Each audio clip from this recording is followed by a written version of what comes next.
Welcome to Indiana Sports Beat Radio. So for the thousands in attendance and the millions watching around the world.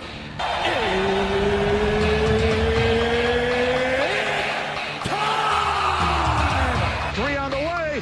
Oh! It went in! It went in! And Indiana wins the ball game! Know your role and shut your mouth, you jabroni! Float game for the win! Ayler's gone. Goodbye. Touchdown, Indy. Woo! IU. America. They got a football team now. It's pretty simple. I win. Google me. You know that I'm the cream of the crop. Now, here's Jim Coyle. Hello, everybody. Welcome aboard. It is cold outside, but we're going to keep it warm in here. Appreciate you being with us on this Monday as we're crossing into the new year on this final week of 2025. Thank you for ever joining us. No matter where or how you're listening on one of our great affiliates like 97.7 ESPN, The Ref, always the right call. Down in Evansville, of course, the Fan up in Fort Wayne. 12:30 a.m. 104.7 FM WJOB, and on the Zone 98.7, the Zone in Bloomington. Welcome in. Appreciate you, man. What a change in weather we have had. Wow, from yesterday goes from 70 down to 19 was what I saw was going to happen. And actually, as I looked down, it did reach that. So cold outside, but it's going to be warm inside. Welcome. Appreciate you being with us. Like I said, lots to get to. The Fish will join me here shortly. Also on the dais, Rakestraw, Dustin, Dopirak, plenty to talk about. The Hoosiers have landed in Pasadena for Rose Bowl prep. That begins today. Of course, Coach Signetti would have liked to have gotten out there a little bit later. They had to deal with all that. They didn't want to get there this soon ahead of the game. But you got to do what you got to do. Whew, like trying to stay warm out here. Man, what a crazy switch in weather. Hope everyone stays healthy and doesn't get sick from any of this, because this is how you get sick. But it's too exciting out there right now for people to be getting sick, man. With so much going on, especially the Rose Bowl, Indiana playing Alabama this week on Thursday, to be specific. On the first, kickoff set for 4 p.m. Eastern time, 1 p.m. Pacific out in Pasadena. And they've got all the stuff going on starting today. There will be more media. But we'll hear from Coach Signetti today. We'll hear from Kalen DeBoer, Elijah Surratt, and also offensive coordinator Mike Shanahan as well. Yeah, it looks like it is going to rain out in SoCal. They've had a ton of rain too, and it looked like it was going to be beautiful. It had pushed off. The forecast was looking very, very nice. Unfortunately, not going to be the case. As man, but and how will that affect the game? Very good question. It's going to affect Indiana's passing game, probably.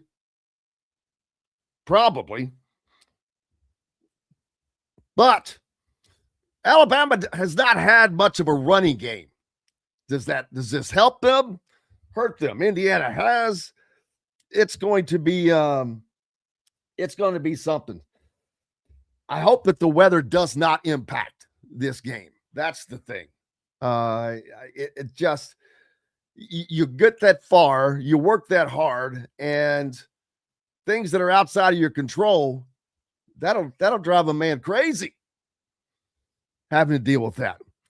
Speaking of a man, Kurt Signetti and Kalen DeBoer, the two combatants going at it. Of course, Kalen DeBoer, familiarity with Indiana, having been the offensive coordinator. few years back under Tom Allen.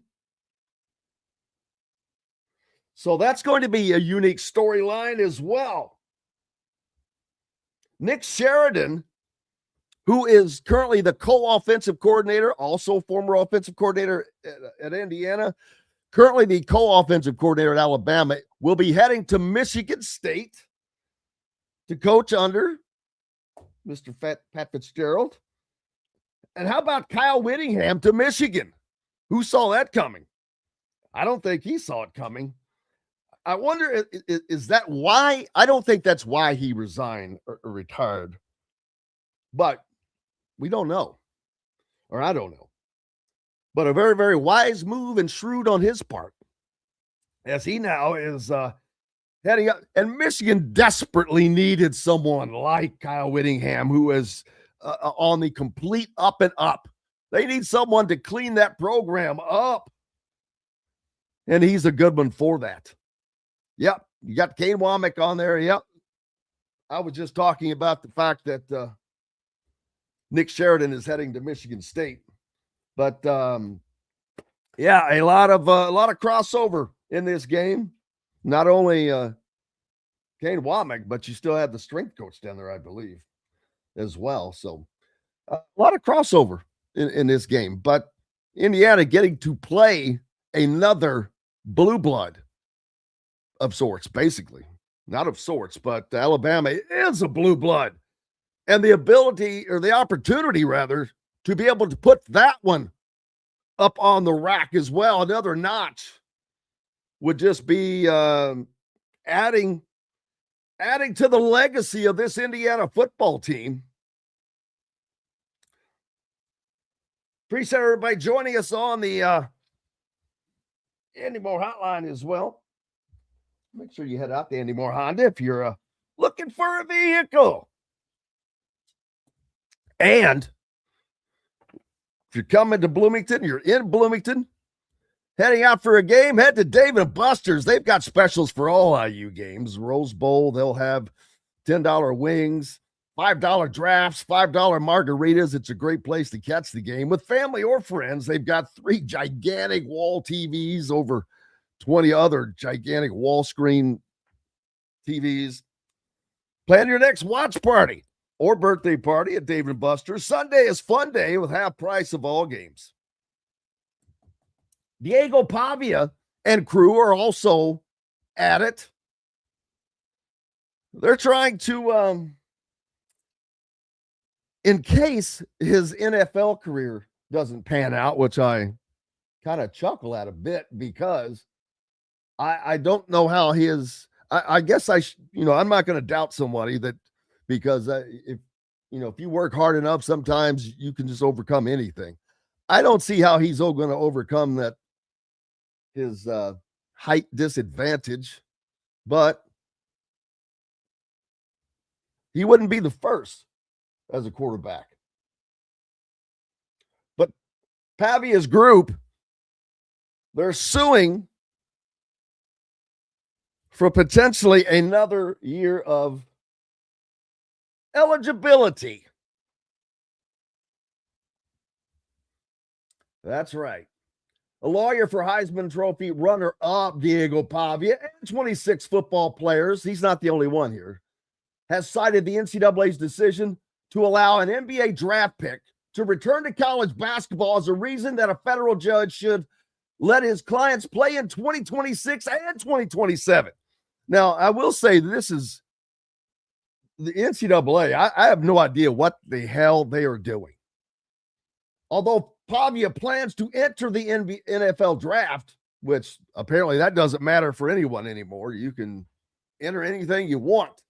And hell, you might be able to play 5 years in a pro league and get drafted or get eligibility. The lawsuit, which challenges the NCAA rule that counts seasons spent at junior colleges against players' eligibility for Division I football. First of all, I'm still not understanding how you can sue someone for their rule if they stick to that rule. There's the rub. That's the problem. The NCAA doesn't stick to anything. on Wednesday, Baylor announced that 7-foot center James Nagy had joined the Bears after 4 seasons playing professionally in Europe, a span that included Nagy being drafted number 31 by the Detroit Pistons in the NBA draft. His rights were traded to Charlotte and later the New York Knicks. Attorney Ryan Downton seized on that news in a memorandum filed Friday in a Tennessee federal court to support his antitrust lawsuit against the NCAA. He is asking U.S. District Judge William Campbell to block the NCAA from enforcing eligibility rules. First of all, I no longer know how they have eligibility rules. I really don't. We'll get back to that later. Don will join us next. Let's go ahead and take a break. Get ready for him. Plenty coming up on this day. Appreciate you being with us. Hello, B-Town. Back with more right after these messages. Andy Moore Honda is Bloomington's #1 Honda dealer for a reason. Buy a new Honda and get a 3-month break from car payments. That's right, no payments for 90 days. That includes the all-new, all-electric Honda Prologue, and you get it for just 0.9% financing. Or the 2024 Honda Ridgeline Black Edition or the Honda Accord LX, both for just 1.9% financing. Get more to your door from AndyMooreHonda.com, Bloomington's #1 Honda dealer and your best place for new and used vehicles. If you're looking for a new home in the Indianapolis area, you need Cheryl Sizemore from Brick and Ivy Realty. Cheryl Sizemore has over 2 decades of experience, and that could be the difference in getting the home you want in today's tough housing market. Reach out to Cheryl at CherylSizemooreSells@gmail.com or 317-701-0838. That's 317-701-0838. Let Cheryl Sizemore sell or find your new home today. Huddle up, football fans. Tailgate season is here, and nobody gets you ready for game day like Academy Sports and Outdoors. Swing by your local Academy store or shop online at academy.com to find everything you need, from grills to jerseys and more. Be a watch party legend with gear from top brands like Nike and Under Armour, all at unbeatable prices every day. With 8 Academy stores across Indiana, including our Bloomington location, fun can't lose, and neither can you. Gear up today at Academy Sports and Outdoors. Zach Browning here to tell you about an offer you simply can't pass up. If you're looking for the best coverage of Indiana football and basketball, which includes recruiting, weekly chats, podcasts, as well as access to the best national team out there, then look no further than thehoosier.com. The best part, it's just $1 for the first week. Oh, and did I mention that you get a full year of access to The Athletic when you sign up? You can't beat the coverage, and you can't beat the deal. So head over to thehoosier.com today and sign up for just $1. It'll be the best decision you ever made. Welcome back, Indiana Sports Beat Radio on this Monday. I hope you're doing well. Man, I hope you're staying warm right now, to be honest with you, because ain't no lying. It's cold out there after the warmth that we had been able to experience. Man, it is gone. Indiana football has landed out in Pasadena, and Kalen DeBoer, coach of the Alabama Crimson Tide, former OC at Indiana. And he's got a few staffers there as well. Let's hear what Kalen had to say in preparation ahead of this game. Yeah, good afternoon. And just, excited about this opportunity to be in the Rose Bowl, special event, and a big-time game. I know our guys are excited. We got 15 California football players on our team that excited to go play closer to home, and even more from the West Coast. So that's one piece of it, but obviously the game itself and what it means, and our opportunity to continue to take the next step. But we understand we got a great football team with Indiana. Coach Signetti, just what he's done is amazing here these last 2 years. Just building the program as quickly as he's done to the level it's at.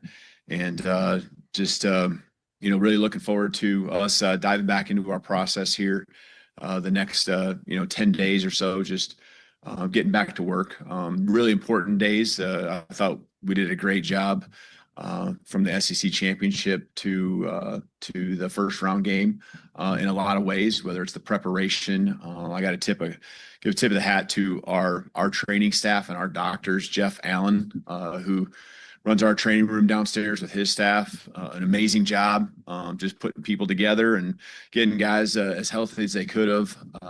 Dr. Kane, Dr. Waldrop, Dr. Stewart.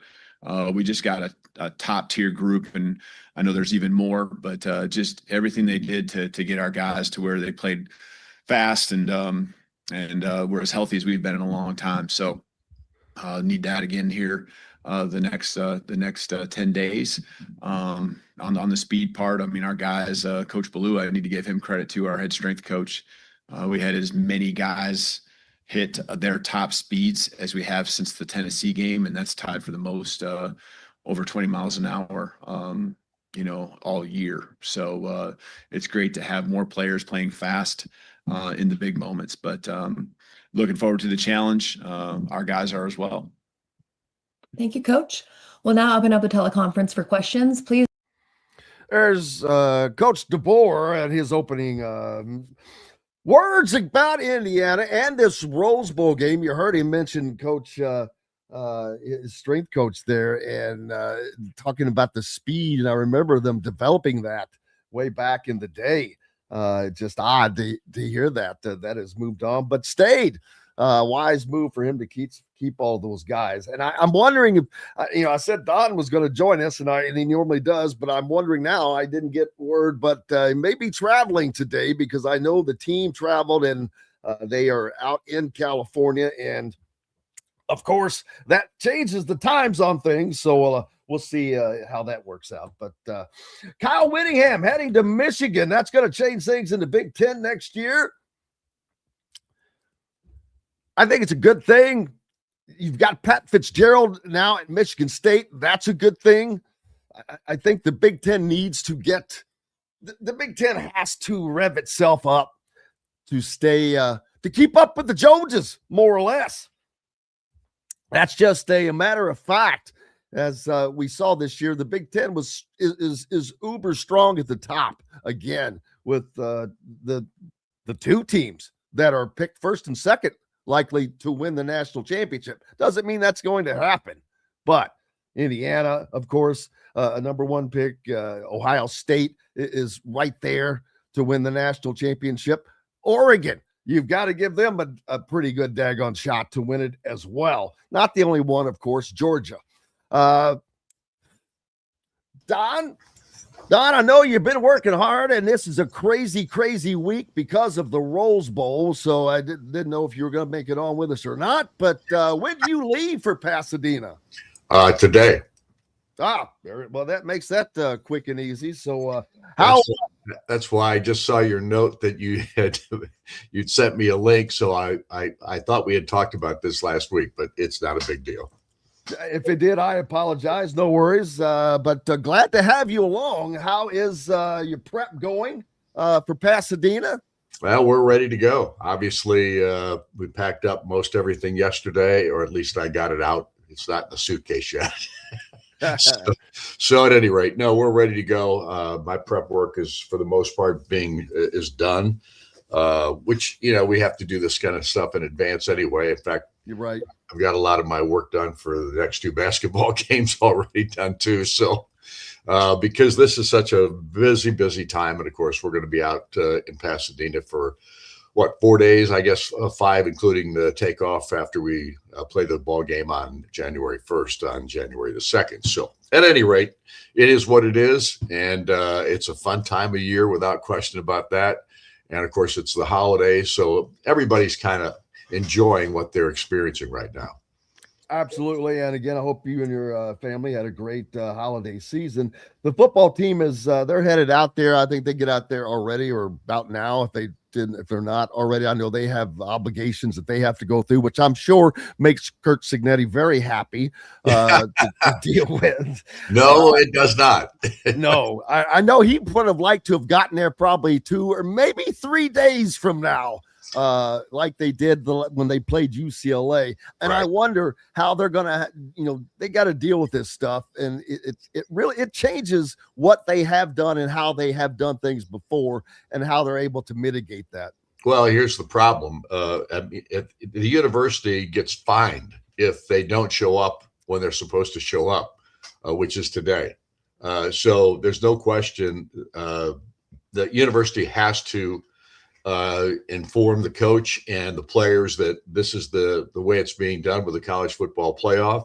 It's not just the Rose Bowl people, it's the college football playoff people that make these designations and what they have to do. So that's what we're dealing with at this point. And Sig would prefer to be flying in there late on December the 31st to play the ball game and come home that night after the ball game. So that's not going to take place, at least from a going perspective. I think the team may come home right after the ball game on January the 2nd. They'll make that long flight home. The rest of us that are part of the administration and the plane that will go out there, as far as IU is concerned, we leave today as well, but we'll come back on the 2nd. So, and that's fine, because the football team itself, these guys need to be on an airplane and not being packed in there like we've been packed for most of the road games that we go on during the season. Yeah, the weather is going to hopefully not impact the game, but it's definitely going to be impactful. Of course, right here alone, we went from 70 degrees yesterday and a 51-degree drop overnight, which was nothing I've experienced in my lifetime that big. But then I think it looked like the rain was going to hold off out in Southern California, but I'm not sure that it's going to, Don. And it's been wet out there. It stopped raining, but now if it comes back in, you wonder how's that going to impact this game? Well, it will impact the game. There's no question if it does rain, and the forecast looks like it's going to. 95% chance of rain on game day. I think it moved from 80% at one point, maybe a week ago, or maybe 3 or 4 days ago, all the way up to 95 now on game day, January 1st. So take your umbrella if you're going out to Pasadena, because I think it's supposed to rain the day before as well on December 31st. So it's going to be wet probably. You'd love for it to dry up just enough so they could get the ball game in without that being a factor, but I'm not so sure that's going to happen. So at this point, you just get ready for whatever is there, and you play the football game. And here's the thing. Alabama's a really good football team. There's no question about that. I just think Indiana's the better football team at this point, and I'm excited about what we're going to see. I think Indiana is very capable of making this all the way to the national championship ball game if they play up to expectations. And the biggest question mark is how they've handled this 3.5 weeks and leading up to the ball game without a ball game, the rust, those kind of things that people get concerned about. And I know Coach has had his plan all the way through. He knew how long this was going to be, what kind of a break it was going to be for his team. And they've utilized that to get injuries healed up and those kinds of things. So I think it's a healthy football team, if nothing else. And the question is, do they get off to the kind of start that they hope to in this game, because they haven't played for 3.5 weeks? Yeah, definitely always worried about rust. Offensively, they seem like they're pretty healthy and have everybody back there ready to go. Right. And so that should be something, a very positive sign, especially when it comes to the offensive line, because they had gotten down where they were rotating guys in and dealing with some nicky-nacky injuries. Defensively, pretty good as well, except for one big major exception, of course, with Stephen Daly. But other than that, which is a big fat, but I think Bryant Haynes has done such an amazing job all year long. Obviously, he will continue to scheme around that particular issue as well. Well, that's what he's good at. This guy finds ways to, kind of cover where your struggles have been. And this spot has been questionable throughout the year. Kellen Wyatt was the starter for the first half of the season, did a great job at that location. And then Stephen Daly took his place when Kellen got knocked out for the rest of the year with his injury. And Stephen Daly was remarkable. I mean, he did as good a job as Kellen did. And I think at one point was leading the nation in tackles for loss and maybe even sacks. I don't remember if that's a part of it. But all I can tell you at this point is Brian Haynes is a magician when it comes to defensive coordination and finding ways to cover up the weak spots, so to speak. And then on top of that, the guy that's going to take his place, or guys, because we won't know exactly who's going to be in that position at this point. I think they're just going to do a tremendous job of figuring out what they can do and how they can do it best. And that's all you can ask for. Yeah, the good thing for Indiana, Don, is Alabama has been searching for a run game because they've needed that, but they have not been uber successful at it. And that plays right into this defense. What they have done so well this year is kind of eat that run game up. Obviously, Alabama, a huge challenge. They've got gigantic athletes. There was a board put out, a graphic a while back that I wish you would have seen, and I wish I would have it at hand, but it showed the star rankings of the recruits. Oh, yeah. Did you see that? And Indiana had they're not even in the same ballpark, allegedly, by the rankings. So it's just amazing to see how this works out. But it's just the coaching has been so phenomenal, and we've heard even other coaches talk about it. Matt Rule he's like, dude, they're making us look bad, and they are, because they're doing what nobody else can do. But I don't think a lot of people outside understand that this staff has been together for so long, and the continuity, it means a ton because they're good. Well, the continuity aspect of it is crucial. There's no doubt. And here, how crucial is it? Well, look what they've done with Mike Shanahan and with Brian Haynes from a perspective of giving them raises to a point now where if you're going to come and get one of those guys, you're going to be paying a bundle of money to get one of them at this juncture. Indiana has done what they had to do to keep these guys, and that tells you how valuable these guys are. So this is a really good staff. There's no doubt about that. Cignetti, I think, is on top of it in every way, shape, and form. One of the great vetters of all time. This guy vets everybody that comes into his program, and then he tries to keep those guys if he finds that they're as valuable as he thought they were. And obviously he's been able to do that. Coaches try to talk about this is the next game, Don. How do you approach things? This is a huge game, obviously, but your approach, how do you take this? Is this like an NCAA tournament game? How do you approach it? You mean from my perspective? Yeah, in your preparation. Yeah. Oh, well, I can't look ahead. I never have looked ahead. You got to take care of business. And here's the thing about it. I look ahead in the sense that you can prepare certain things. You can maybe look at the roster of the other team, that kind of thing, and maybe go from what they've done all season long, look at the participation sheets from some of their previous ball games to figure out who's going to be on the field for the most part, because we don't get a lot of information like we used to. The one thing about Alabama, they do supply a 2 deep in their package, their game notes, which really helped me get started on that prep. So I got started on them a week and a half, 2 weeks ago, actually. So that's a big part of it. And the other aspect of it too is from a prep standpoint, at this juncture, we're just looking to see if anybody's hurt from the other team as best we can, judge that kind of thing. If they supply you with a 2 deep, which Alabama does, then you can kind of pick up and see, look, well, maybe they're fooling us here because this guy was out, now he's back, or maybe this guy isn't back yet, and they've got somebody else in that role.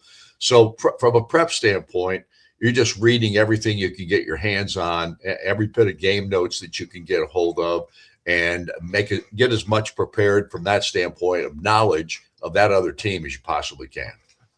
That's about all you can do. Don Fischer doing it as he does best. Appreciate you, sir. Safe travels. Is the wife going out enjoying some SoCal? Yeah, good. The lady is going with me, so that'll be fun. There's no doubt about that. And somebody's got to keep you in. Somebody's got to keep you in check out there. Well, somebody does all the time. Even if it's not her, somebody's sitting there going, Fisher, don't do that. Don, I can't thank you enough, sir. Appreciate you, sir. Safe travels. All right. Thanks, Jim. See ya. Thank you. Absolutely. Don Fischer joining us here on Indiana Sports Beat Radio on this Monday, kicking things off. It is Rose Bowl week, Rose Bowl prep for the Indiana Hoosiers as they are prepping for the Alabama Crimson Tide out in Pasadena for what looks like it might be a soggy Rose Bowl. Let's hope not, man. But looking like that's going to be the case, man. But what are you going to do? You got to play. You got to play the game. Got to play the hand that's dealt you, and we'll see it. It's going to be the same for both teams, at least in that regard. But daggone, I just hate to see weather change how a game turns out. But it's going to be a good one no matter what. Alabama is a tough team. They're a great second half team. They don't quit, and those are dangerous teams. That's the thing you got to face. So let's take a quick break. Greg Rakestraw will join us next. Appreciate you being with us. We're back with more right after these messages. Know a team or group needing a fundraiser? Boost Fundraising raises more money faster and offers the most unique and user-friendly online fundraiser in the nation. Your team receives personalized fundraising pages for each team member. Free team-branded promo gifts shipped to each donor. Boost Fundraising does it all. Sports teams, marching bands, charity causes, and community groups. Go to boostfundraising.com and be sure to enter the promo code COYLE, that's COYLE, to receive a discounted fundraiser. Whether it's a night out with the family, after work with colleagues, or catching the game with friends, Bubba's 33 is the place for you. Bubba's 33 offers a mouthwatering menu of selections that are all made from scratch every day. The portions are big, but the prices are small. And with over 50 big screen TVs, you'll never miss the big game. Bubba's 33, pizza, burgers, beer. Zach Browning here to tell you about an offer you simply can't pass up. If you're looking for the best coverage of Indiana football and basketball, which includes recruiting, weekly chats, podcasts, as well as access to the best national team out there, then look no further than thehoosier.com. The best part, it's just $1 for the first week. Oh, and did I mention that you get a full year of access to The Athletic when you sign up? You can't beat the coverage, and you can't beat the deal. So head over to thehoosier.com today and sign up for just $1. It'll be the best decision you ever made. Huddle up, football fans. Tailgate season is here, and nobody gets you ready for game day like Academy Sports and Outdoors. Swing by your local Academy store or shop online at academy.com to find everything you need, from grills to jerseys and more. Be a watch party legend with gear from top brands like Nike and Under Armour, all at unbeatable prices every day. With 8 Academy stores across Indiana, including our Bloomington location, fun can't lose, and neither can you. Gear up today at Academy Sports and Outdoors.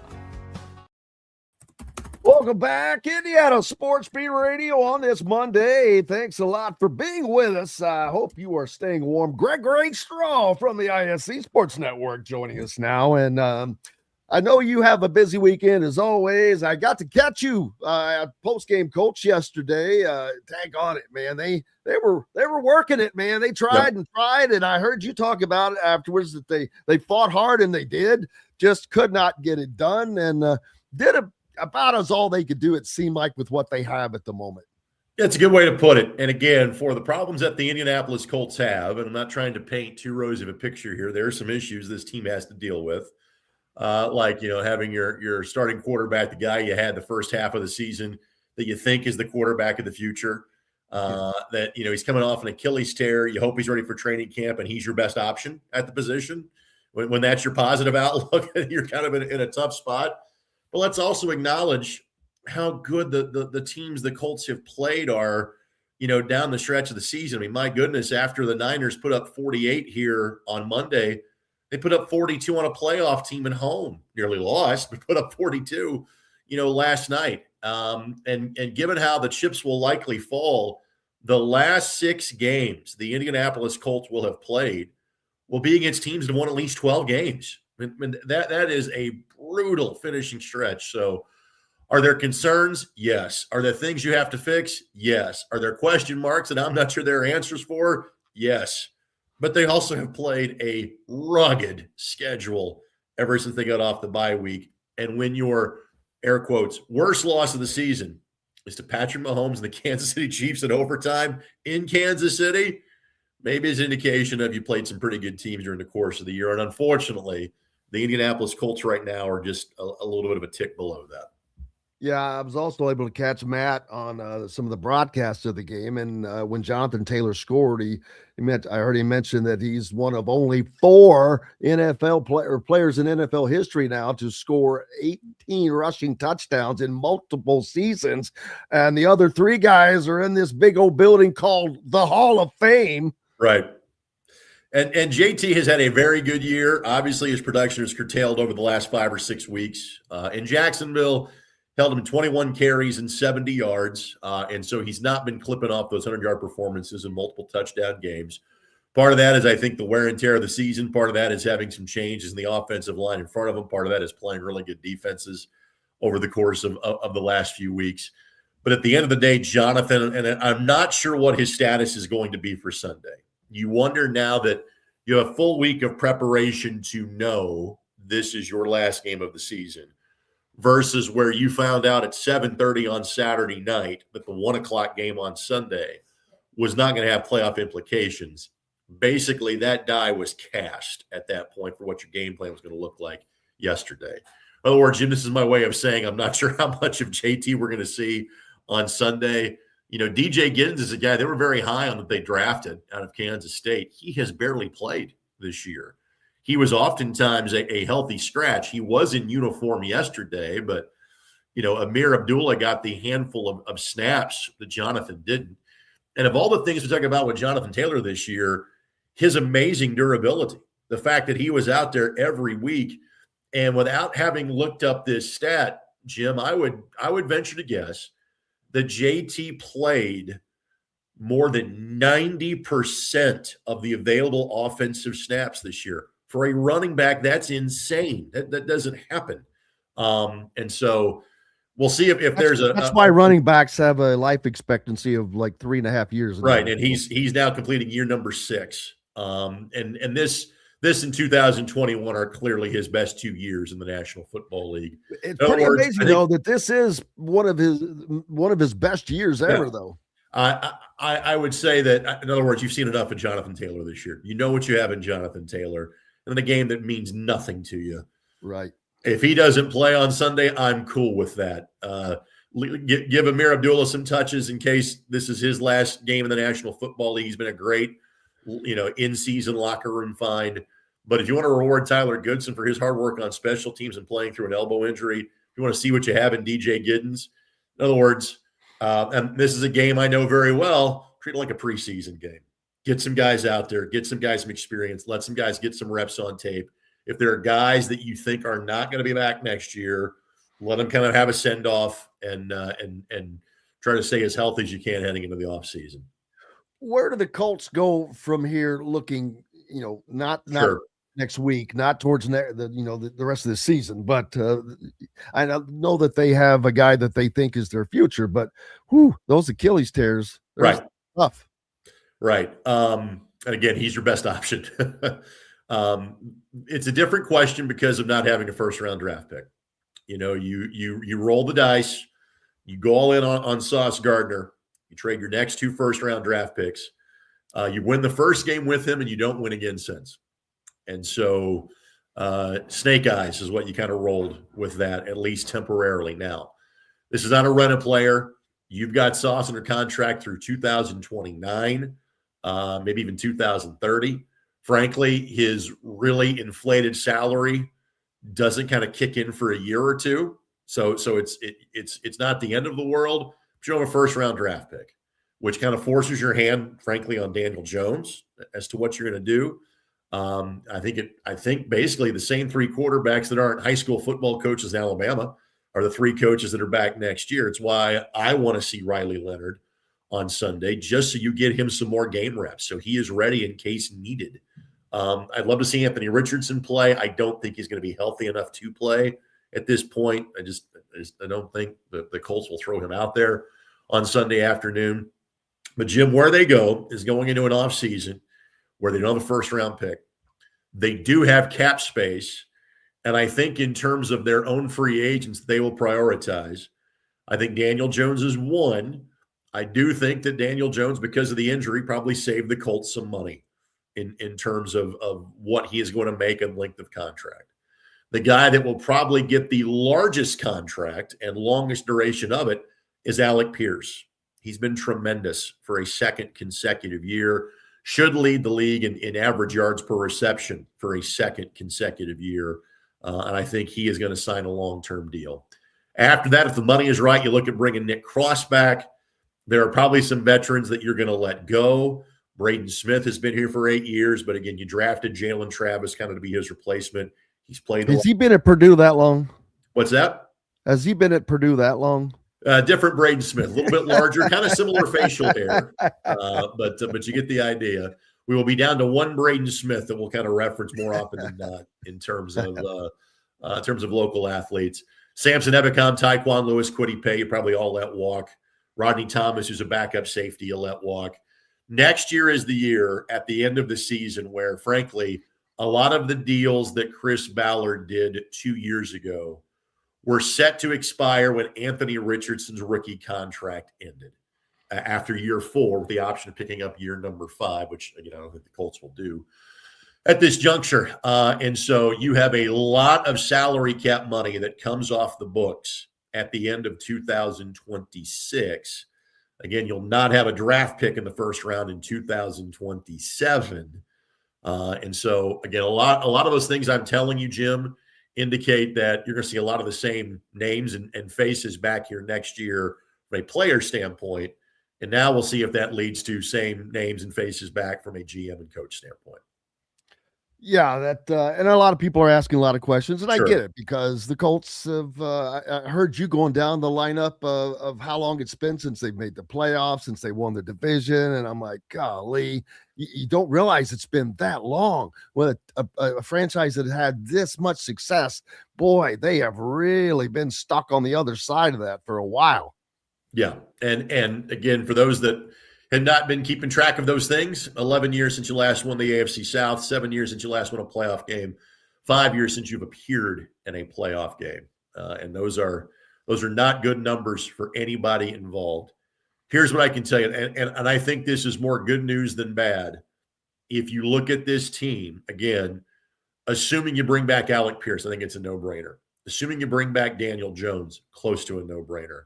And knowing that you've got the salary cap room to basically sign both of those guys. You only have to replace one starter on offense. That's your right tackle. Again, I think you've got that guy. Nelson, you extended Ryman before the season began.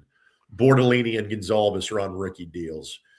Michael Pittman has one more year. Josh Downs has one more year under contract. Obviously, Tyler Warren, you just drafted. JT is still under contract. In other words, you don't have to go out and get a bunch of guys on offense. You've got your offense pretty well set. And when Daniel Jones was healthy, you had one of the best offenses in the National Football League. So I think you know what you have on one side of the football. On defense, you got to find a way to get better, and you will change some of the pieces. And while you don't have a first-round pick, you can focus most of your defensive draft picks on guys that can help you immediately. The other question mark is, Jim, there are 2 players under contract that we're not exactly sure what next year is going to look like for them. And one is DeForest Buckner, who has obviously been here for 6 years, has been tremendous, has been remarkably healthy. The last couple of years, the wear and tear has started to catch up. He's about to have a neck procedure. And after 10 years in the National Football League, I'm not sure if I'm having a neck procedure if I really want to come back and play.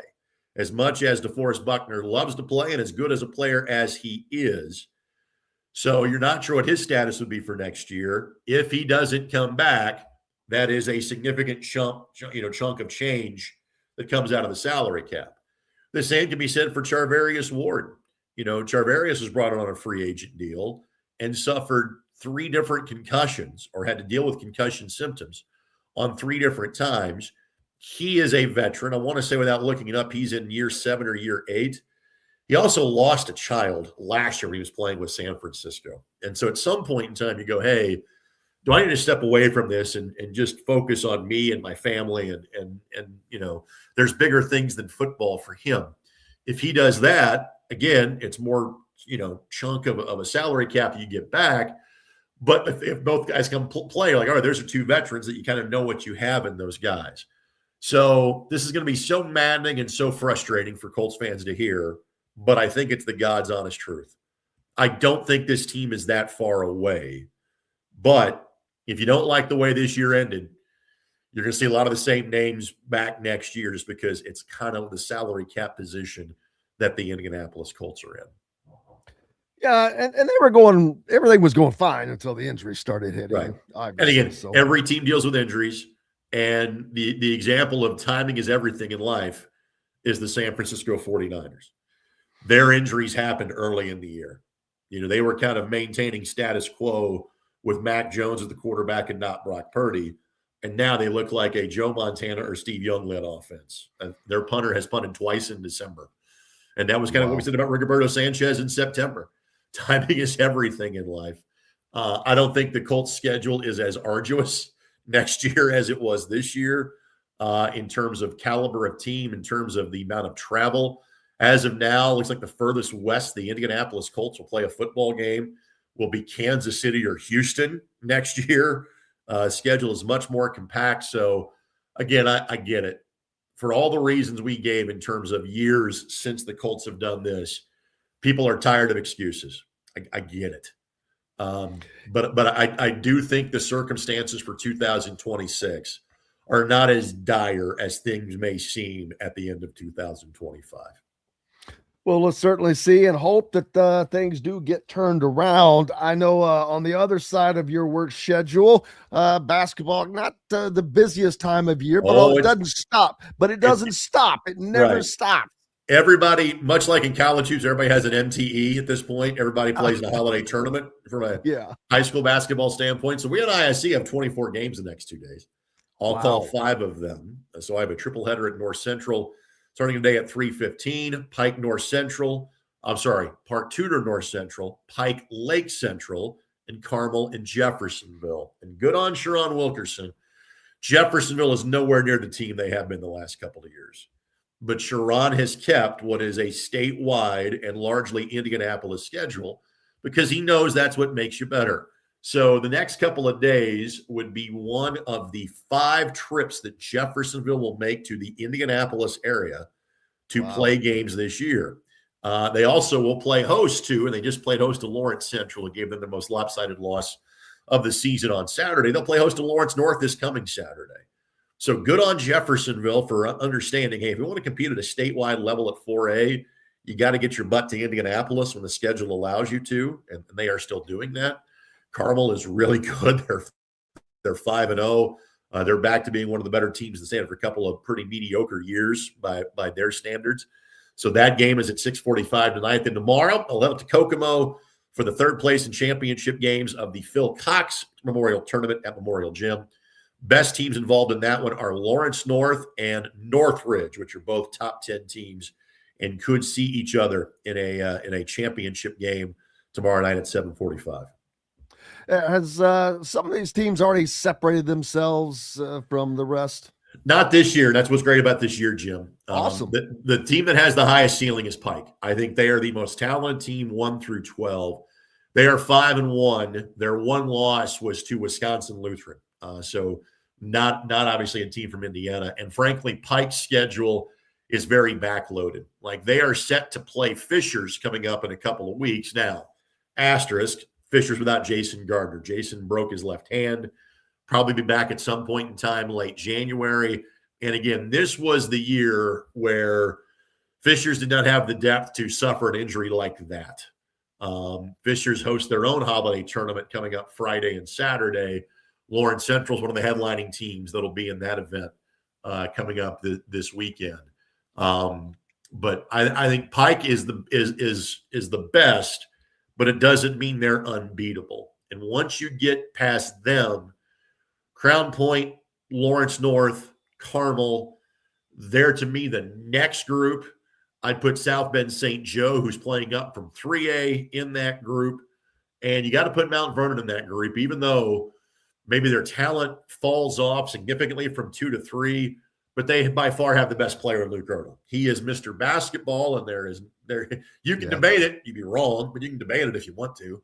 But for example, they just went 4-1 this week because after playing Tuesday in Newcastle and getting beat by Crown Point 60-56, they then went to Homestead, which had a really good field Friday and Saturday, and they won that tournament. And Ertl has another Division I player with him in Max Weiss, who is a 6'8 junior.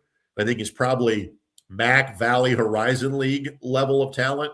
And after that, just a bunch of really good kids that are nice high school players and are good athletes and kind of know where to be, and they play off of Luke Ertl. So you got to put Mount Vernon in that discussion as well.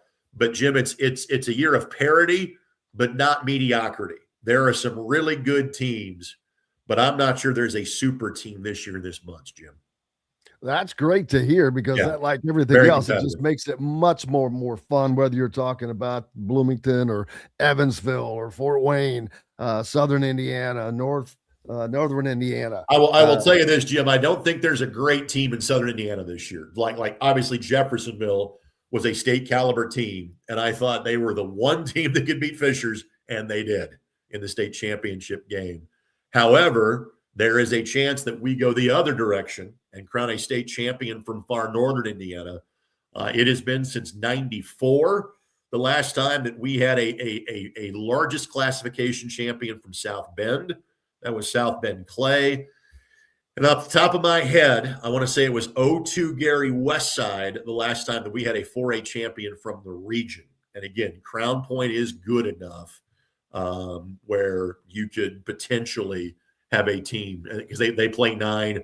Dikembe Shaw is going to play at UIC as their best player. Mason Darrell going to go to Bellarmine off of that team. Pretty solid player. But again, that's kind of indicative of this year.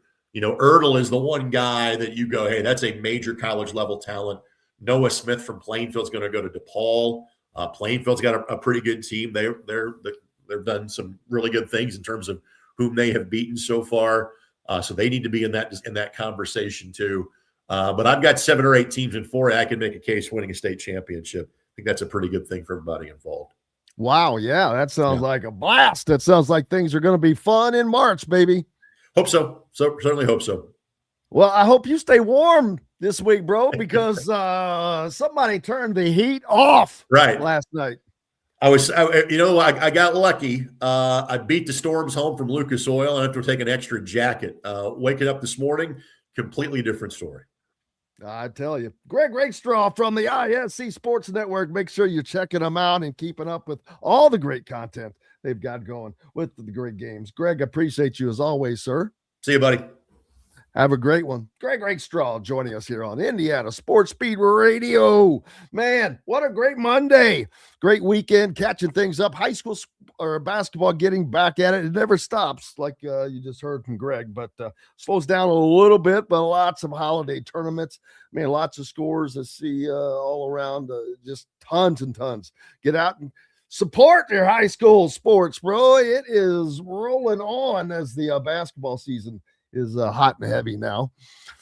But we've still got football. Indiana, they're in Pasadena for the Rose Bowl. Rose Bowl prep begins for the Hoosiers today as they arrive to meet their obligations that are required. As you heard earlier, these are requirements by the CFP and all of that. So not what Kurt Signetti would like to be doing. He likes to do things, how they do them. He calls them business trips. They show up, they play the game and get out of Dodge. Not quite going to be that way this week, unfortunately, as the Hoosiers have to arrive today, which is 4 days ahead of the game. Not going to like that. Plus, you've got the time change and all that. But if you're going to travel that far, some people would ask, is it more beneficial? I say no if you get there late like Indiana normally does, but we'll see. Hopefully it works out perfectly. We've got plenty more coming up here on Indiana Sports Beat Radio. It's Jim Coyle. Dustin Dopirak will join us. We're back with more after these messages. If you're looking for a new home in the Indianapolis area, you need Cheryl Sizemore from Brick and Ivy Realty. Cheryl Sizemore has over 2 decades of experience, and that could be the difference in getting the home you want in today's tough housing market. Reach out to Cheryl at CherylSizemore@gmail.com or 317-701-0838. That's 317-701-0838. Let Cheryl Sizemore sell or find your new home today. When it comes to apparel and promotions, Freethink has you covered, literally, whether it's 24 or 200 shirts for sports leagues, businesses, or groups. Freethink Apparel and Promotions can also create your very own merchandising store. Freethink Apparel and Promotions did it for Indiana Sports Beat Radio, and they can do it for you. Whether it's screen printing, embroidery, digital printing, promotional products, vehicle wraps, or anything else under the promotional line. See what Freethink Apparel and Promotions can do for you at freethinkapparel.com. Huddle up, football fans. Tailgate season is here, and nobody gets you ready for game day like Academy Sports and Outdoors. Swing by your local Academy store or shop online at academy.com to find everything you need, from grills to jerseys and more. Be a watch party legend with gear from top brands like Nike and Under Armour, all at unbeatable prices every day. With 8 Academy stores across Indiana, including our Bloomington location, fun can't lose, and neither can you. Gear up today at Academy Sports and Outdoors. Whether it's a night out with the family, after work with colleagues, or catching the game with friends, Bubba's 33 is the place for you. Bubba's 33 offers a mouthwatering menu of selections that are all made from scratch every day.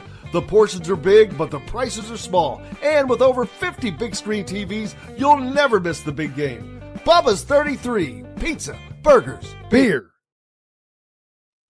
Welcome back, Indiana Sports Beat Radio here on this Monday. Glad to have you along, and our friend Dustin Dopirak from the Indy Star with us as well, the Pacers beat writer.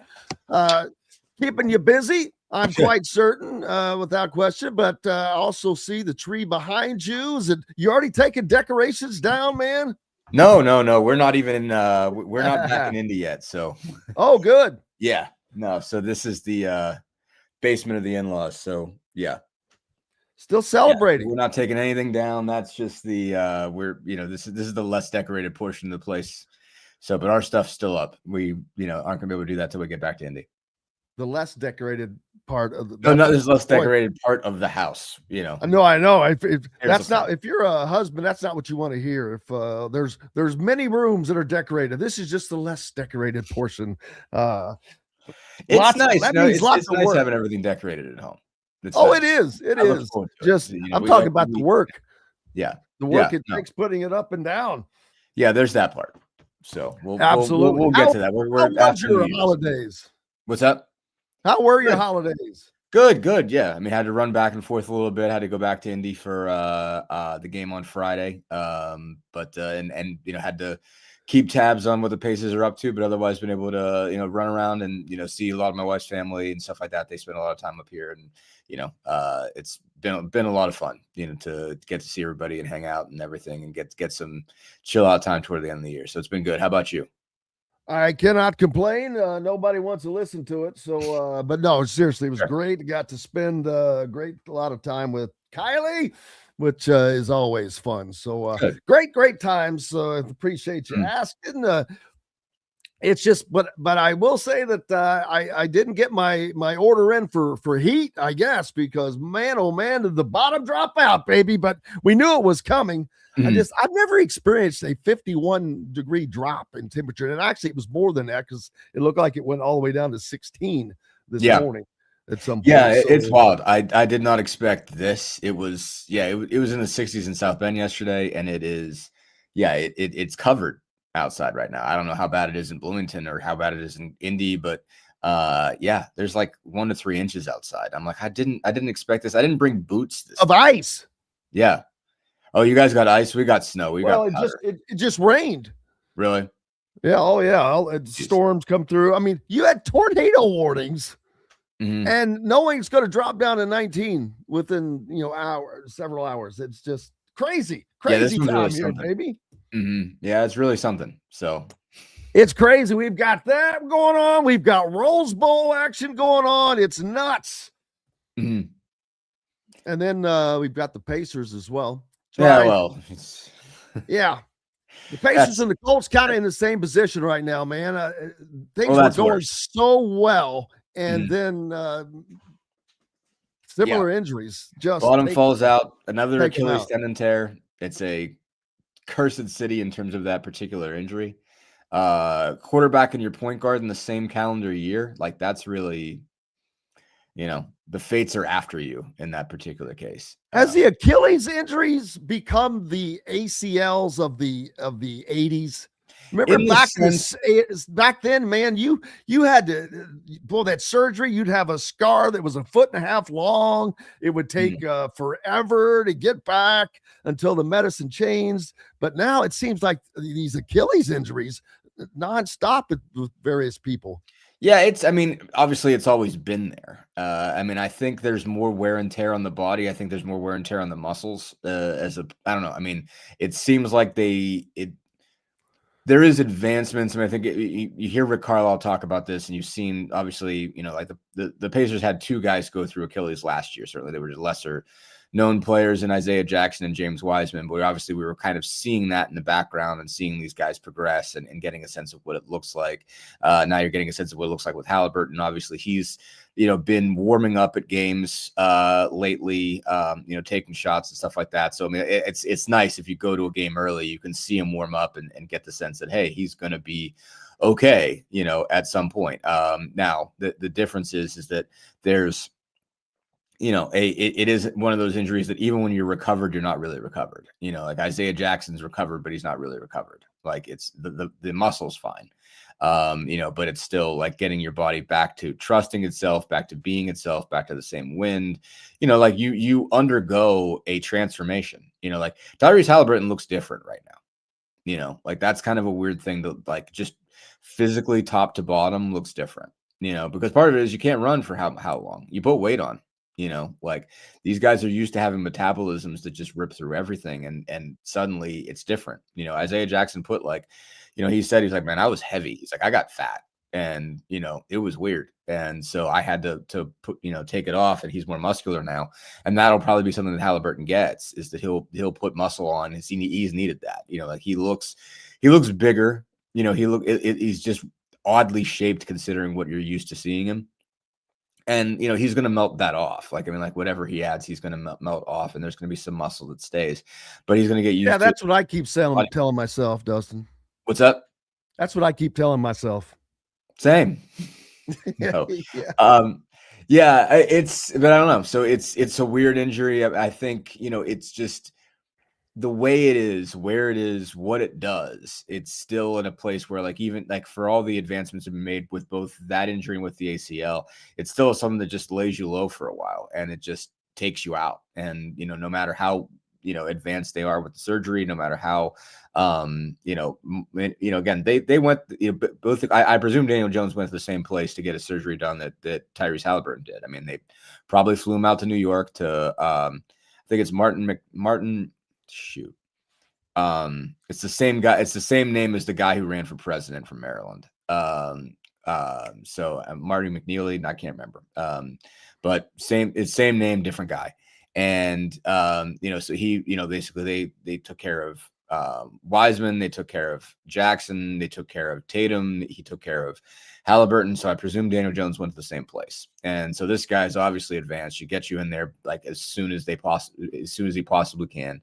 And he's apparently money with this surgery, and they're they're definitely coming around faster, but it still hasn't advanced the same way that the ACL has. That those used to be blow you out. You're not playing again injuries, and now obviously everybody that gets one is back in 8 months or so. So Achilles is getting there, but you still need a year until you're capable, basicage.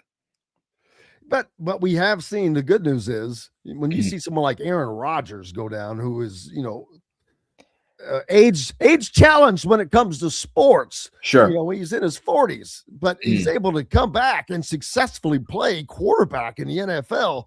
That's good news. Yeah, no, it is. It is better. It is dramatically better. It's just, it requires patience. And it's like, there's, again, you're seeing guys come back from ACLs faster, guys from, other knee ligament tears faster. Whereas the Achilles is still taking you, the full boat is still taking you 9 to 12 months, more or less, to get back. And so, if you get it, your year's done. I know Rodgers tried to play last year or something. That was kind of a weird deal. But yeah, he's obviously, you haven't really noticed, in the sense that, all right, he's still 40-something years old. So like he doesn't move the way he used to anyway. But yeah, it is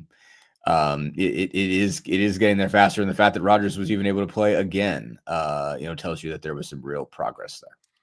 Dustin Dopirak from the Indy Star with us, talking all kinds of things right now, mainly the Pacers getting back on. Any changes coming up that you expect team personnel wise? Well, then they're getting guys back. I mean, they got Nesmith back Saturday. They're probably getting Ben Shepherd back tonight. Isaiah Jackson's got a concussion. He won't be out for too long. It's just the two long-term injuries. Obi and Halliburton are, going to linger. Certainly Obi's going to be at least another month, apparently, maybe more. Who knows? As far as that's concerned, obviously Halliburton's done for the year, even though you're starting to see the progress there.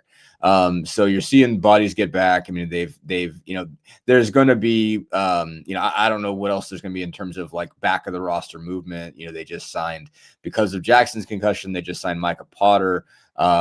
James Wiseman has, interesting scenario. He was on a 10-day, but like they didn't have a hardship exception for the full 10-day because they got it for the other guy they signed. So he picked up that exception, but they had to release him from the 10-day because they couldn't go over the roster limit anymore. So I don't know if they'll bring Wiseman back and cut Potter. I have no idea.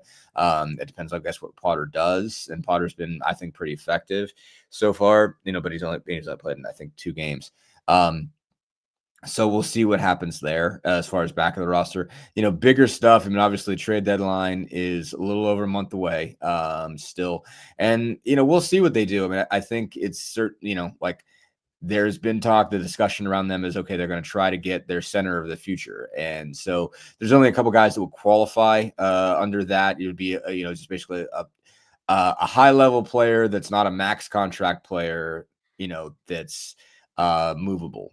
And so you'd put Ivica Zubac in that category. Who else am I thinking? I guess you put Walker Kessler in that category, even though he's hurt. God, who am I forgetting?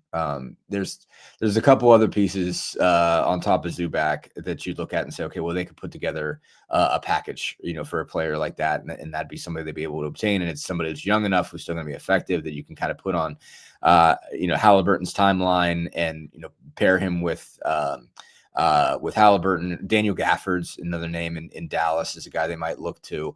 And so it's like, okay, that somebody who might be able to fit as a 5-man, because, even if they're going to get a top 5 pick, it's not, it was as good of a draft as it is. It's not a good center draft. There's certainly, DeBonsa and Peterson and, Cameron Boozer. I mean, I don't think Cameron Boozer is an NBA 5. Some people were talking on the internet like he could play the 5 in the NBA, and I don't think so. And I don't think he'd want to. I don't think he's, I think his skill set is too good for that. At the end of the day, like obviously centers are shooting threes now and stuff like that, but it's still a heavy, Cameron Boozer can handle in a ball screen. Whereas, at the 5, you're still in the NBA, you're still setting them for the most part, unless you're Wemby, which is a different story altogether. But I still think he's a 4-man in the NBA, and it creates an issue with Siakam. Maybe you can play both of those guys together, maybe you can't. We'll see. But one way or the other, you got to go down to, I think, Chris Sinak to get a center in this draft. And so if they're a top 5 pick, and certainly right now they have the worst record in the NBA, so you'd have to think that's where they're going to end up. Even if they don't get the lottery balls to go their way, I don't think they're going that far back. I don't think they're going to trade back, and I don't think they're going to take, I don't think Sinak's been at the level where you're like, okay, well, you're going to take a risk there where you might pass on a couple guys that are potentially really, potential all-stars. They're not, passing on AJ DeBonsa to go back and get Chris Sinak. But they do need a 5-man, so they might have to make a move. And, Benedict Matherin's been struggling, so maybe you could package him together and Jarris Walker and ship them both out and get a Zubac. So, could that happen? Maybe. I don't know if that's something, the Clippers would want. I don't know if Dallas wants to get rid of Gafford, stuff like that. I mean, I don't know if maybe the better option is to wait until July and, do a sign and trade with Mathurin where you could kind of, put some more money on his deal where you can go up a level as far as the caliber of center you can get in terms of salary. Basically, if you can go after closer to a max deal type guy, if you put money on Mathurin's deal. So, we'll see. There's certainly, some options long term and stuff like that. But as far as shorter term stuff, they're in trouble. So, short term, they're in trouble, but they're not in trouble because, at this point, they're in a big enough hole that, go for the draft pick at this point. I mean, I don't think they're going to actively tank, because I think if they actively tank, Pascal Siakam is going to punch somebody.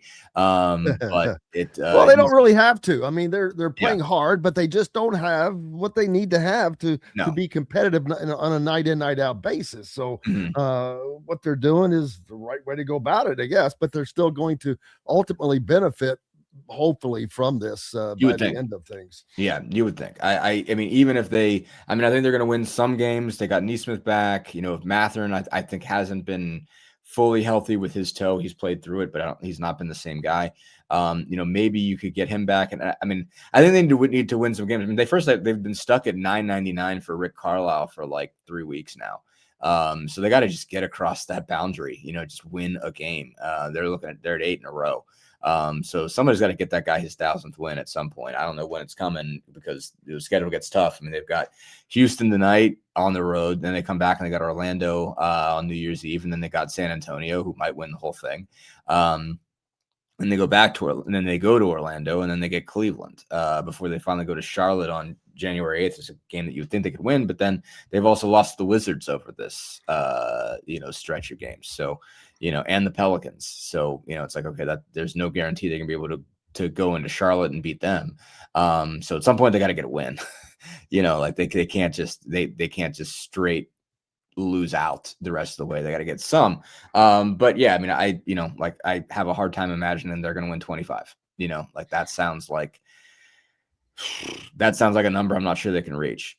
And so if you're under 25, you're probably going to be okay as far as draft pick is concerned. Yeah, so they'll be guaranteed to finish in probably the top 7 of the draft. 5, probably 5. Yeah, I mean, I don't see, like I said, that's if they win 25. And again, and that'll be the highest draft pick they have had ever?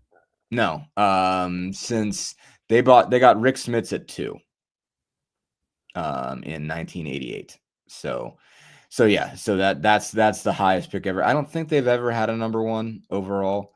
But they definitely had Smits at 2. They had George McLeod at 7 in 89, and then they got Mathurin at 6 a couple years ago in 02, and then Walker at 8 in 03. They had the 7th pick and traded one back to get a little ransom because the Wizards wanted Bilal Coulibaly, and people were making moves at him. So they paid a little bit of ransom to get that, and the Pacers moved back from 7 to 8 on draft day. But yeah, so they've had a couple top 10 picks since. But yeah, the last top 3 pick was Rick Smits. The Dustin Dopirak from Indy Star, Pacers beat writer, with us right now. What kind of player we've had this discussion before, because knowing what they'll have coming back, you got Boozer, DeBonsa, Peterson, Wilson, those kind of guys that will be available. What kind of player do you think they'll be looking for, though? I mean, I feel like if you're in the top 3, you've got to take one of those 3. They're in a weird position where what they need and what's there aren't the same. What they need is a 5-man. What they need is a 5-man that they can trust, that can step in and do some of the things that Miles Turner did and some of the things that he didn't do. You need better rebounding from that position. But I mean, I think what they had in Miles that really worked for Tyrese Halliburton was having a 3-level scorer, was having a guy that could hit shots from, that could go to the rim and score, that could hit from the free throw, foul line, mid-range area, and could hit threes. And that opened up a lot of the offense, where there's just all kinds of opportunity there. I mean, they could use, like in that case, they could use Pascal Siakam as a handler in the ball screen and also a screener where, they could use Miles Turner to space. I mean, like they had situations where it was a 1-4 ball screen with Halliburton and Siakam, and Turner would be spacing in the corner. And, when you could have that kind of 3-man game, it was fantastic. I mean, they were able to get a lot done with Siakam going downhill on ball screens, coming off of the screen. They were able to, and Turner was able to pick and pop, where Siakam would be the one who was spacing, and that would take defenders away from the middle. And just that whole dynamic opened up the floor so much. And that's what made, the Pacers, one of the things that made the Pacers such a difficult thing to deal with. So, they're fine if they've got kind of a more lob threat 5-man where, okay, he's going to screen and he's going to roll really, really hard, and you're going to throw up a lob, and he's, going to be a 6'10" to 7'2" type guy, and he's going to be able to get up and throw it down. That's fine. Zubac fits that. Gafford fits that. Guys who don't take any threes, that they'll be effective, but they'll be more effective if they could get somebody who could step out. And Jay Huff can step out, and so that's an option that they'll have off the bench if they do want somebody better in that starting role. But if they would like somebody like that, but I don't think. Sanak might be that kind of player, but he's going to be a while until he's NBA starter ready, from what I can sense. So I don't think they're going to take him in the top 4. I think if they're going to get a top 4 pick, they're going to get one of those guys and just say, okay, well, we're going to find a way to make this fit. If DeBonce is as good as he looks lately, then, he is kind of like the thing that goes back to Bobby Knight telling the executive from the Trailblazers, they drafted Sam Bowie. He's like, I needed a center. He's like, well, draft Jordan and play him at center. If DeBonce is that kind of player, you can't let him go. If you get number 1 overall, and DeBonce is clearly the guy, then he's clearly the guy. And Boozer might be a similar situation. The only thing I look at it with Boozer and say, okay, is he just a poor man's Siakam? Not even poor. I don't think there's a huge difference, but and Siakam's got a 7'3" wingspan. Siakam's got stuff you can't teach, that's genetic, that he's managed. And he's also got experience, big time game experience. And now he's got age is the flip side of that. You don't have him for, you don't know how much longer Siakam's going to be able to operate at this, at this caliber. And so you do want to have something that's ready because, Halliburton has more years than Siakam does. And so you want to be able to keep this thing together and maintain some kind of window past the point where Siakam is no longer a dominant player. I think Siakam's got a longer shelf life than a lot of people. For one, he's a late bloomer. He was a guy that didn't even play until he was 17 or 18. he's got, he's playing a lot of 75 to 82 game seasons, but he's putting tread on the tires. He's only missed 1 game. They gave him 1 day off, and he probably needs another one. I was joking that they probably should, when they went to Miami, they should have just sent Siakam to South Beach, given him a couple Mai Tais and said, don't even ask how this game goes. Just you need to chill out. Just you go hang out. Don't even, go have a good time, enjoy yourself, relax. We'll play this game. We won't even tell you what happens. Just don't even worry about it.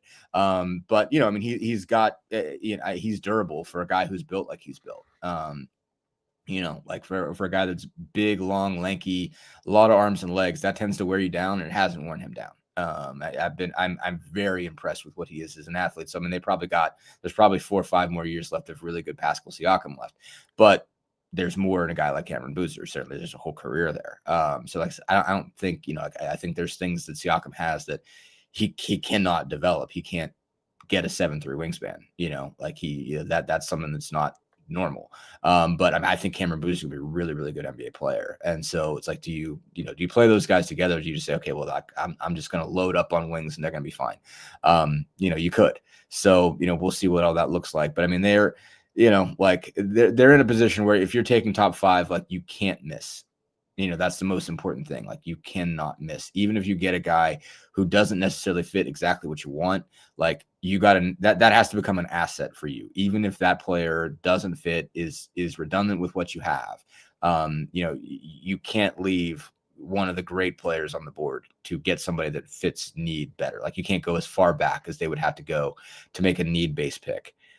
Where if they're top 3, if they're top 4, they've got to get one of those guys. They're not going to draft was McKeel Brown from Louisville. They're not drafting a point guard. Right. Is all basically they'll leave one of those on the board. But those 3 wingish, Peterson, DeBonce, Boozer. If one of those guys is on the board when they're there, they're picking them unless somebody else emerges that belongs in that in that sphere, in that tier, then those would be the guys they would pick if they would be that high. Dustin Dopirak from the Indy Star with me, Jim Coyle. We're back with more right after these messages. The ISC Sports Network is your home for sports content across the Hoosier State. Find us live on TV and streaming or archived on our website and our app. The ISC is your one-stop shop for the content you want to see, including high school sports, college sports, and other great events throughout the year. Subscribe to our streaming service and get access to it all. ISC. Local lives here. Know a team or group needing a fundraiser? Boost Fundraising raises more money faster and offers the most unique and user-friendly online fundraiser in the nation. Your team receives personalized fundraising pages for each team member. Free team-branded promo gifts shipped to each donor. Boost Fundraising does it all. Sports teams, marching bands, charity causes, and community groups. Go to boostfundraising.com and be sure to enter the promo code COYLE, that's COYLE, to receive a discounted fundraiser. If you're looking for a new home in the Indianapolis area, you need Cheryl Sizemore from Brick and Ivy Realty. Cheryl Sizemore has over 2 decades of experience, and that could be the difference in getting the home you want in today's tough housing market. Reach out to Cheryl at CherylSizemore@gmail.com or 317-701-0838. That's 317-701-0838. Let Cheryl Sizemore sell or find your new home today. When it comes to apparel and promotions, FreeThink has you covered, literally, whether it's 24 or 200 shirts for sports leagues, businesses, or groups. FreeThink Apparel and Promotions can also create your very own merchandising store. FreeThink Apparel and Promotions did it for Indiana Sports Beat Radio, and they can do it for you. Whether it's screen printing, embroidery, digital printing, promotional products, vehicle wraps, or anything else under the promotional line. See what FreeThink Apparel and Promotions can do for you at freethinkapparel.com. Welcome back, Indiana Sports Beat Radio on this Monday. Glad to have you along. Jim Coyle with you as always, and our good friend Dustin Dopirak from the Indy Star with us. Dustin, normally this time of year, we're deep into Indiana basketball, and what the goings on is they are about to get back to Big Ten play, but Indiana football sticking a rag in that, and their season is can't say far from over, as they have the opportunity to extend it further out, as they are in Pasadena now, prepping for the Rose Bowl coming up this Thursday on the January 1st, in a quarterfinal CFP game versus Alabama and Kalen DeBoer. No one ever thought that anyone would be saying those words, but we're well past that. They've got the Heisman Trophy stored away now. They've got the number 1 ranking stored away, number 1 in the AP. They're Big Ten champs. I mean, theoretically, they could stop, and this would be a storybook season right now. But sure, ain't nobody doing that. Ain't nobody got time for that crap, baby. National championship is a definitive possibility for this team, and it's just nuts. Even someone that's covered it and watched it and saw it from the beginning, it's still nuts, because I just cannot put into, earlier Don was on, and there was a graph that someone made last week that showed the teams in the CFP, all 12, the talent level far as rankings, 3 stars, 5 stars, 4 stars. Yeah. Indiana's got 0 5 stars. Yeah. I think it has 7 4 stars. Mm-hmm. And the bulk of their roster is made up of guys that are 3 stars and below. Yeah. Down to no stars. The teams like Alabama, Michigan, or Ohio State, they've got they've got more 5 stars than Indiana has 4 stars. And then, the numbers are crazy, but all of that's out the window, but it shows a talent. If people don't see anything else, they have to understand there is a great talent disparity. And a lot of that comes in the lines and whatnot, and the depth of those teams. Yeah, well, I mean, but again, it comes back to, like, the difference is that a lot of the guys that, some of those guys certainly were recruited when they were high school kids and when you were talking about stars, but a not small number of IU's players were recruited past the point where you had to deal with stars. They were grown-ups, when they joined Indiana. And that's why they are where they are. The portal is different, like I don't want to say that stars go out the window. I mean, stars do matter in a manner of speaking, in the sense that if you like long term, like there are going to be guys who wash out and there are going to be guys 0 stars who turn into something entirely different. But generally, if your overall average rating is going to tell you pretty much where your talent level is, it does hold up. Like there's a reason why the Ohio States and the Michigans and the Alabamas and everything like that. That's why they hold up again, like over bigger sample size. You know what I mean? Like obviously there are some guys who get stars just because they signed with a big program. They're like, we never heard of this guy, but we better give him 3 stars because he's going to Alabama. Like that's definitely a thing that happens. And if you know anything about how how hard it is to cover recruiting for those jobs, I mean, you've been a part of that. That's hard. It's really, really hard. So because it's so subjective. It's so subjective, and there are so many people, and it's like, okay, like how are you really, you're just, I mean, they're just having a database is like the best thing going, it's helpful to be able to look back at that. But bottom line, this stuff ends up shaking out. But the flip side of it is that when you put these people in college programs, in college weightlifting programs, and just in college life, like there's a separator. And, the guys that IU has brought in were guys that had already proven they could do it. And, that's the difference is that, and that's why this is happening now. And it didn't happen before, is that, you had a coach, not to downgrade what Cignetti's done in and of itself, but, Kevin Wilson couldn't bring half of Oklahoma, to Indiana, like, or even Tulsa. Like, I mean, if you imagine a scenario where he went to Tulsa first, it's not like he could have brought even, at that time, he couldn't have brought, everybody he liked at Tulsa to Indiana if he wanted to, whereas Cignetti could say like, all right, you guys at JMU, you 12, 15 guys, like you're 20 or 25 or whatever it was. I think you guys belong in the Big Ten. You coming with me? And by that time he'd seen them enough times. He had a sense of who could really do it, who would physically develop, all that kinds of stuff. And that's the difference is your D'Angelo Ponds, your, Alden Fishers, guys like that had proven it. And, he knew basically they were going to be that type of guy. And you do see the separation over the course of a college career because they turned in from boys to grownups. And, and by the time they're juniors and seniors, who's going to operate like a grown-up and who isn't. And so like, that's the difference is that they belong there. They're in there because, some of those guys at the Alabamas, the Oklahomas, some of them are still puppies. Some of them are still young. And, it's obviously some of them are turning into NFL players, but, Indiana's in that group because it brought a lot of guys from the portal that had already proven wherever they were, whether it was James Madison or somewhere else, that they were going to develop in ways that some other guys that might be ranked higher have not.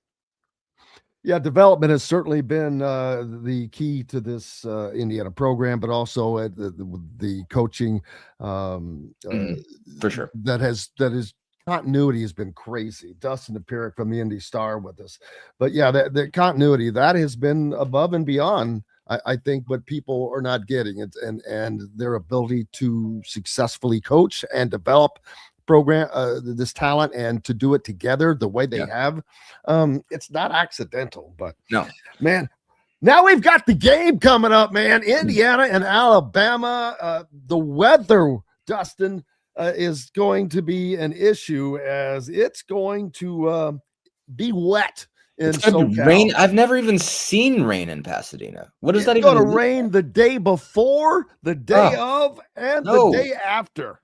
No, that's not supposed to happen. That's this whole thing. The whole reason we have this thing that we've pinned the entire playoff system on the Rose Bowl is so that at 5 o'clock Eastern, 2 o'clock Pacific, it's gorgeous in Pasadena. It is knock your socks off pretty with sunshine and the sun setting over the mountains. What do you mean it's going to be cold and rainy and wet? That's not allowed. Is it even allowed? It's not allowed to rain in Pasadena. Like, come on. It's what are we doing? Donald, it's going to be a high of 58 degrees that day.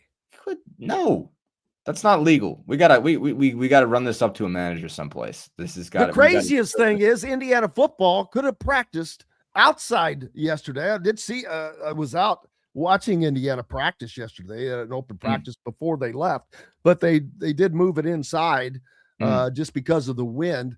But they still would have been in warmer temperatures had they been outside than they will be in Southern California and Los Angeles. That's mind-boggling. But that is definitely not the case today. No. Well, that was the case definitely yesterday. not. It's not the case today. That's So a fact. technically, they were better off yesterday in Indiana, but today they're definitely better off in Southern California. I just wonder with that expected how that's going to impact the game. Indiana, of course, has had a very, the thing about what makes them one of the best teams in the country is the balance they have on both sides of the ball. They're able to throw the ball as equally as they can run it. Alabama has not had that. As they can stop the pass. Yes. Yeah. No, I mean they are perfectly well built for any type of weather issue. I mean, because it's not a team that's just like a fast track team that, oh man, if you take away the passing game, what are they going to do? They've been able to run the ball fantastically well, and they're just really set up in both trenches. I think in terms of the history of this thing, in terms of like watching what this has become, I think you and I would agree that the fact that they're so good up front on both sides is the most dramatic difference that we've seen. Like when Indiana's had some really good skill position players in the past, even had some good, kind of back 7, back 8, defenses. And it's just up front, they've just never had the depth. They might have had a guy, they might have had 2 guys, a good offensive lineman, a couple good offensive linemen, but there's rarely been this where they can get some guys hurt and they'd still be awesome up front. On both lines. I mean, defensive line is out of hand good and offensive line is fantastic. And so it's like, yeah, if this has to be a trench game, then they can win that against Alabama. And that's like, that's the thing I wouldn't even imagine. I mean, like 7-8 years ago, it's like, if you put if you put them up against Alabama, I'd be like, okay, well, I'm not even sure you're allowed to play that game. Like that's not even fair. But now you're like, okay, like they're probably the stronger team up front on both sides. They're almost definitely the stronger team in front on both sides. It's incredible. It's mind-boggling because, again, Alabama is one of those teams that gets everybody. That list of players. Yeah, that you can get whoever you want. I mean, obviously, as DeBoer's faced criticism. I think he's been fine. He's not Nick Saban, and nobody is. So there is still the difference of like, okay, like you're not getting the Saban level, top 5 class every single year, like churning out 10, 15 NFL players a team sort of thing. It's not quite been at that level yet. He's got to, get sort of a foundation there. But it's still Alabama, like there are still guys down south still want to wear that A. I mean, they just do. It's just, so they've got dudes but it's just, Indiana's probably stronger up front on both sides. In fact, they're almost definitely stronger on both sides. That's almost no doubt about it. And it's almost impossible to say that. It's almost impossible for that to be the case. But it is. It's wild. But it is. And it is. And for different reasons. It's not because that talent was looked to be that good at the beginning. Part of it is that talent development that I spoke of, and part of it is just sheer determination. Some of these guys are not supposed to be this good. Aiden Fischer is probably not supposed to be as good as he has been. Kamara, the guys that came from JMU, they're not supposed to be all Big Ten, all Americans, but they have become that. Yeah. No, I mean, again, when you get time, again, like you like it's, I mean, football is just one of those games that's weird. Again, like the bigger sample size, you want higher rated players, at the end of the day, like they'll probably turn out. But, like it's not a situation where like in basketball, it's like you're going to have a pretty good sense of where the guys are going to be just because how the bodies get built. You know what I mean? Like not everybody gets to be 7 foot, like Victor Wembanyama is there aren't other guys that are 7'5" that, you know, can dribble between their legs and pop back and fade away and shoot threes. You know, there's just a hand, you know, he's probably the only human being on earth who can do that. And so like basketball kind of separates itself that way, you know, where there's a handful of guys that are genetic freaks and they're just capable of being above and beyond, where, you know, football, like, you know, everybody's kind of in a certain realm, you know what I mean? Like everybody's like, there's not a lot of guys that are taller than 6'5".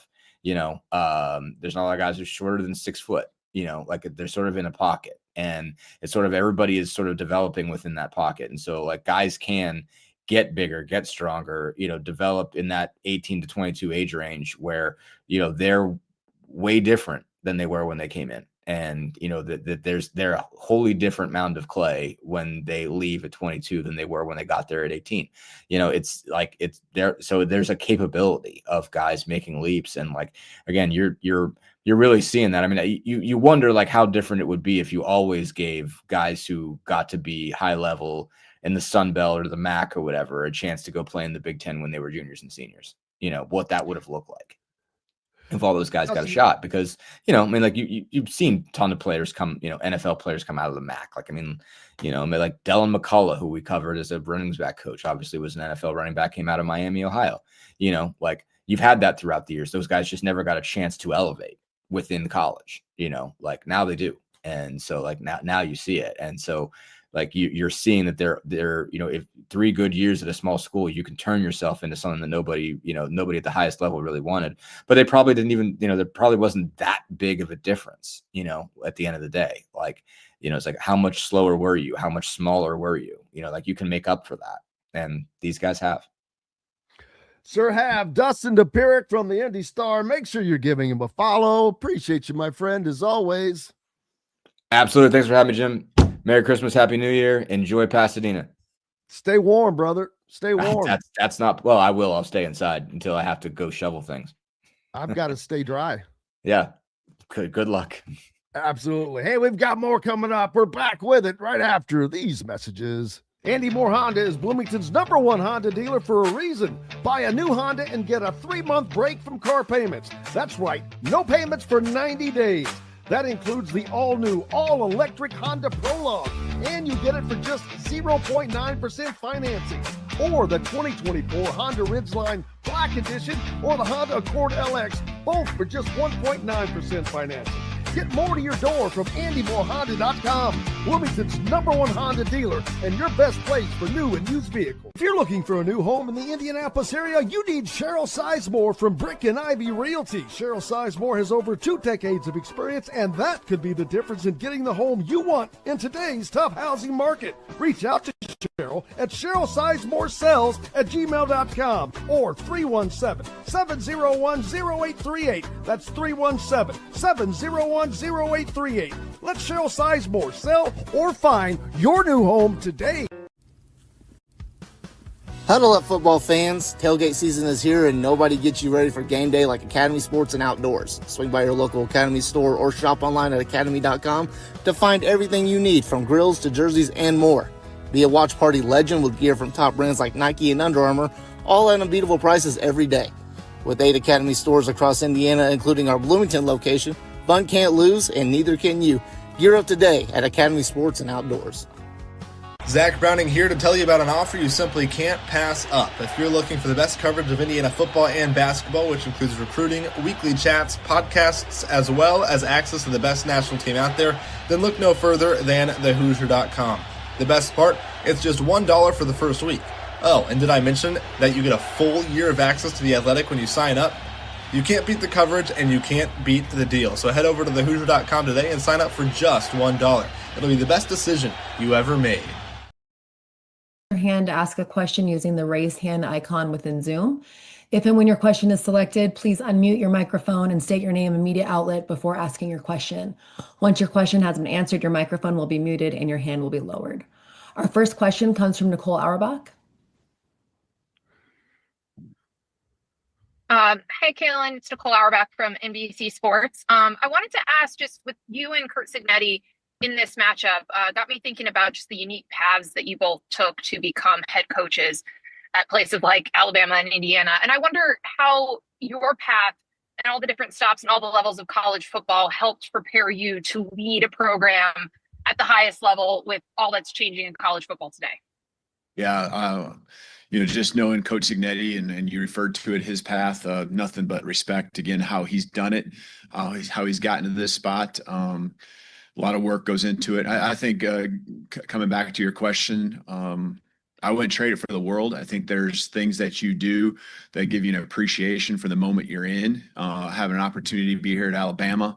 But I also think there's moments that you go through. I mean, with the playoffs the way they are, and us having to go 4 rounds, been through that many, many years, whether it's as an assistant or as a head coach, going back to Sioux Falls days. And then I think building a staff and, having the network and the contacts has helped me surround people with a lot of knowledge, but also the right type of people to help lead you, especially in today's day and age of college football and building a team. And, I think all of it goes into just being built for these moments that come.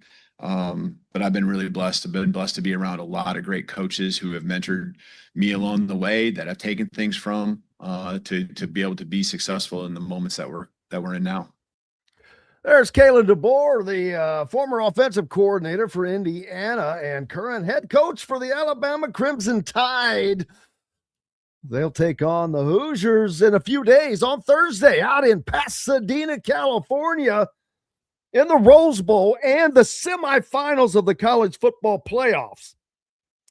The winner of that game, particular, move on to Atlanta to play in the Peach Bowl and the CFP semifinal. See if Indiana can get this done. They were in the Rose Bowl one time before, back in 1967. Was it 67 or was it actually 68 that they were in the Rose Bowl? I keep getting that confused. I think it was the 67 season, but lost to USC 14-3. O.J. Simpson and USC 14-3. But the Hoosiers are actually favored in this game. They're also the number 1 team in the country. It's amazing. Elijah Surratt, one of the main weapons on this Indiana offense, he's ready as well.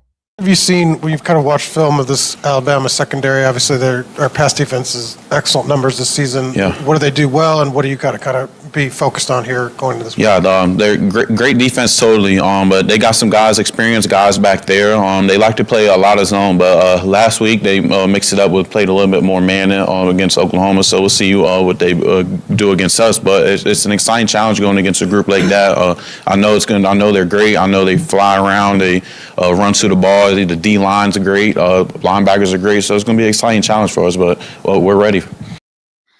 That was Elijah Surratt, one of the weapons on the Indiana offense that Fernando Mendoza has found quite often this season. Of course, he missed some games with a little hamstring injury, but it seems to be most everybody else, Indiana is pretty healthy going into this game, save for, the guys that they have lost for the year, Lee Beebe at the running back, Kellen Wyatt on the defensive line, and his replacement, unfortunately, as well. So, but Indiana looking pretty good on the offensive side. I think they're as healthy as they have been all season. Well, since the beginning of the season, I guess that is. But they're looking pretty good there, and pretty much on the defensive side, like I said, except for the guys they have lost for the year. Some of those guys will be coming back. Some of them will not be. What's it going to be like out in SoCal? But obviously, it's looking like it's going to be a wet Rose Bowl. I hate that for the many, many fans that are going out and we're wanting and expecting to be embraced by this normally beautiful Southern California weather. Of the times that I've been to LA, I've never seen it rain, ever. That will be a first, and I will see nothing but rain because I get in on the 31st and back out. But that's going to be not fun. Like I said, I just hope it does not impact the game too much. Obviously, it's going to. The biggest thing that comes to mind is taking care of the ball. That is going to be of huge importance for both teams. But you've got to hold on to the pill, baby. You cannot put that thing on the ground. That's something Indiana has been very successful at this year, not doing that and taking it away from the other team. They are one of the leaders, if not the leader in the country, in turnover margins still. I know they were, and that's something that they have prided themselves on, but you've got to keep that up, because that's one of those things that can rear its ugly head at the worst moment and just wreck everything. What's it going to be like for this offense? They're going to be in a situation that we haven't seen them in. We know it's going to be bad weather. How will Curt Cignetti and Mike Shanahan adjust what they do? How much will they have to adjust what they do? Alabama is not the secondary is not their strong suit, defending the pass. So normally that would give Indiana some benefits, but maybe not in the rain. We'll have to see. But I think it's still going to work out for the Hoosiers. I think that they move on to get to play in Atlanta and in an environment that will definitely be dry, because it will be inside the dome before the national championship game, which is in Miami. But it is going to be a fun time no matter what. Indiana fans should enjoy this. Take it in. It is the 14th game of the season for this Indiana football team. 14th game, people, and they've yet to lose. That's crazy talk right there. Crazy, but it is all good. How far can these Hoosiers go? Can they win the national championship? They're definitely capable of doing it. But they're going to have to beat 3 magnificent teams. They're going to have to beat Alabama. Then they're going to have to beat either Oregon or Texas Tech. Then they're going to have to beat either probably Georgia or Ohio State again. My, oh my. If they could do that, that might be, it's definitely one of, but it would, without question, to me, be the greatest story in the history of college football. They've already been writing that story in many different chapters, but to do it, to finish it out, to go all the way, there's nothing. I don't know that you could ever compare that, because of how tough football is, how hard it is to compete against these teams that are these blue bloods that are so far ahead, recruiting wise, money wise, NIL wise. It's still mind boggling that they're here. So enjoy the heck out of it, people. Enjoy it no matter what, because it is sensational that they have gotten to this point. It's magical. What a magical run. And let's just hope that it continues.